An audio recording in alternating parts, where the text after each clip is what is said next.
You've never heard of them. You won't see them bronzed up on a Sunset Strip billboard or chasing 20-something models on Love Island. They have a collective total of 0 Heisman Trophies and Cy Youngs between them. They won't be walking the red carpet or hosting an Oscar anytime soon. When they get free drink tickets on an airplane, you bet your ass they fucking use them. It's just 2 guys trying to make it happen. Trying to raise kids, take care of their families, and dropping in on your airspace for 15 minutes in hopes that you get a little something out of it, and maybe even put a little something in as well. It's 2 guys, 1 podcast.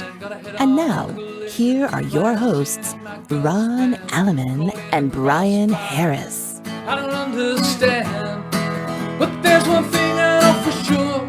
I don't give a damn for the single plate I've seen. See, my man. You as well, my friend. Welcome to our audience, our listening and viewing audience out there. This is Brian Harris, and this is my good compadre, Mr. Ronald Alleman.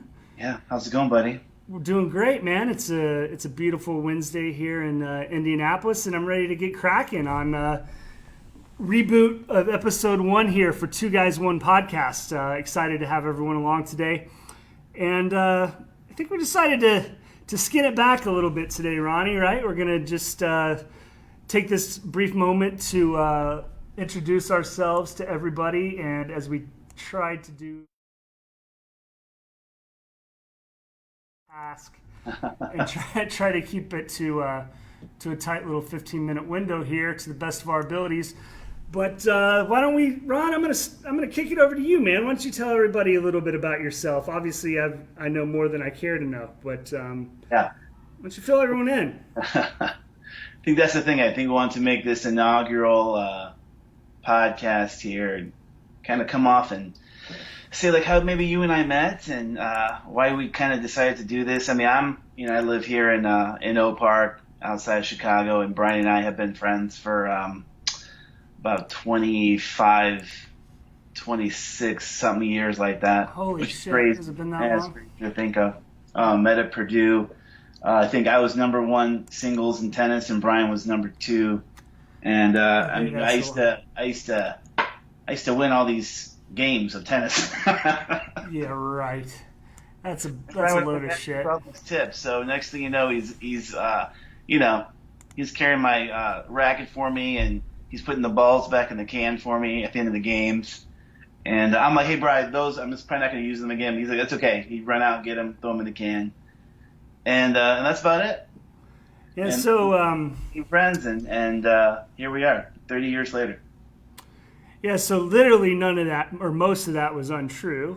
The only small element of truth I can extract from that diatribe was the fact that many, many moons ago, I did play tennis, although very low on the food chain at Purdue. And yep, Ron nailed it. Met back at Purdue.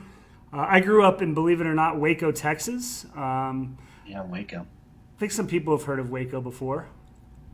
Yeah, it didn't have a very good intro to the rest of the country. I think back in the talking about that tornado, right? Yeah, the tornado yeah. from 1953. Yeah, now they made a movie about it on Netflix, or a 5-part series. But yeah, I think that's kind of how most of the country kind of really got to know where Waco is. But obviously, there's a lot of great things that come out of Waco too, and you're looking at probably one of the top-notch things to appear out of WACO, Texas. Well, thank you for that, Ronnie. It's much appreciated. And obviously, you're referring to the Branch Davidian fiasco. And I was actually a junior in high school when all that went down.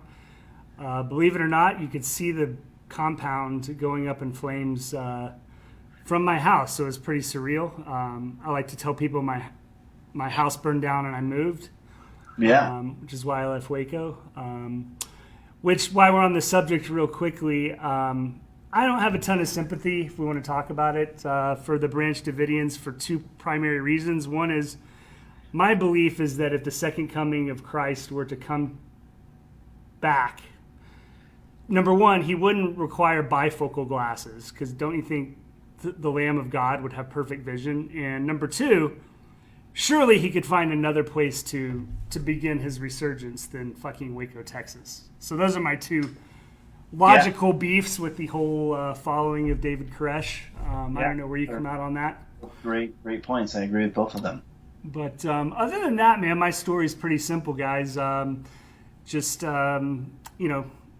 here in Indiana now. I've got a beautiful family, 3 kids, 1 kid, 2 stepkids, a fiance, getting remarried, a reboot here later this year. And Ron and I go way back. And we're excited to pull this thing together. Hopefully we won't bore the shit out of anybody.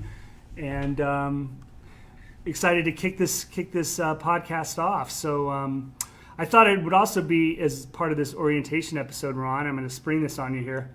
Yeah. Why don't you tell the listeners the most embarrassing thing that's ever happened to Ron Allen?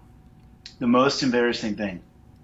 The number one most embarrassing thing that you could tell publicly, knowing that your mom may be watching somewhere. God. All right. Well, I'm going to tell you here. All right. When I was younger, I think I was not as confident in myself. I was pretty quiet, pretty shy kid growing up. And then I don't know when it happened, but sometime in high school, I just kind of decided that I just didn't want to be that way. I just kind of wanted to be loud, and I kind of wanted to talk and be kind of turns like more like a little clowny guy. I decided it wasn't worth it being quiet. So I think at a certain point, I didn't really care. I think the more embarrassing things that happen, it's just you kind of laugh it off. But I will tell you one thing that happened, and this is kind of fun because this is it involves you as well. It involves great. It involves us at Purdue. So I was at Purdue from 91 to 96, and Brian and I were in the same fraternity house, and we dabbled in like occasional little bit of the grandpa's cough syrup and some of the booze.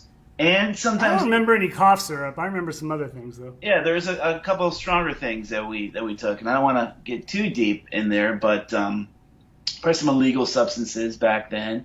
Nothing too crazy. Mom, cover your ears, Mom. Cover your ears, Mom. Yeah, Mom, it's nothing bad. Yeah, Mrs. Harris, you're beautiful, and listen, don't worry about it. Brian handled like a man. So here it is. I'm gonna hurry up because I know you're gonna tell a story too.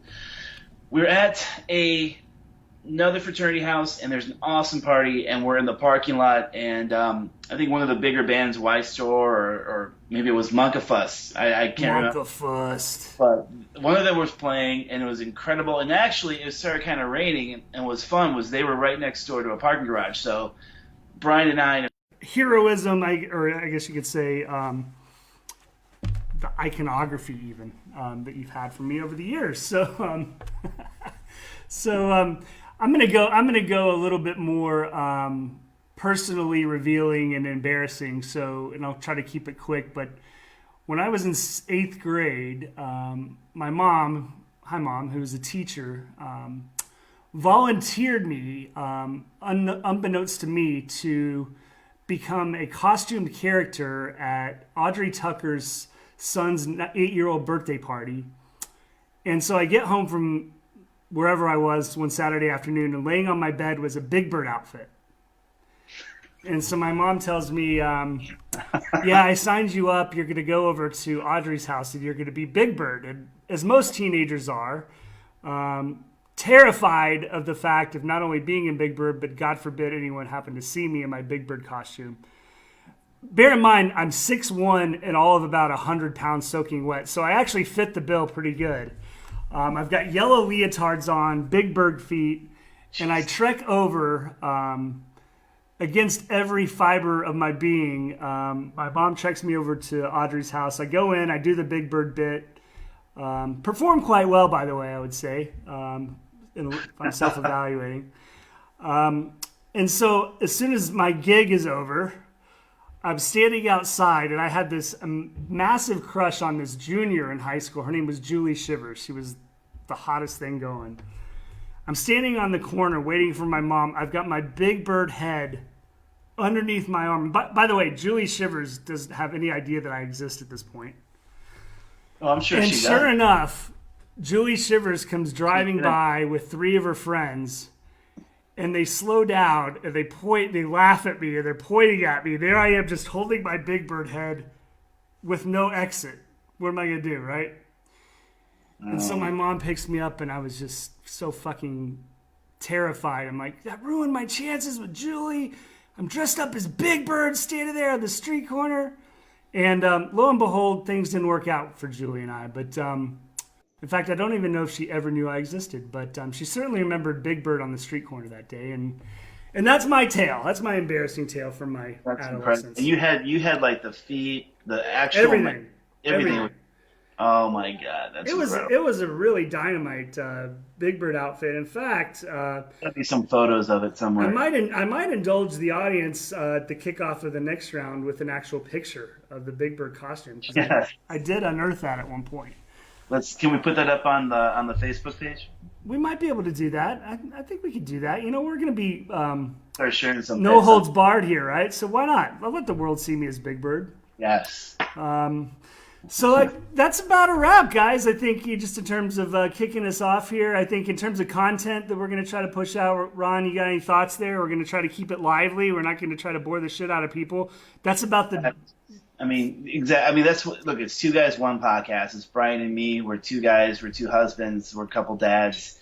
We're going to do relevant stuff, man. It's going to be fun. It's going to be, we'll probably do some sports, probably talk movies. I got some ideas. We're going to make some fall cocktails here coming up soon. So just, tune in and have a little fun with us. We're only 15 minutes, so it's not a huge commitment. It's a very low risk for a very high possible reward.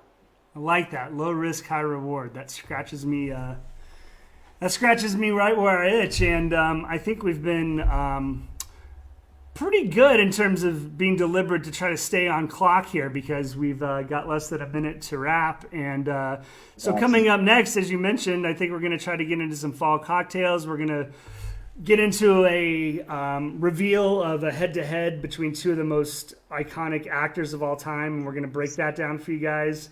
We're going to try to get one of them online if we can as well. Ron, I don't know if we really want to commit to that quite yet. I'm not committing it. That's why I said we're going to try. Yeah.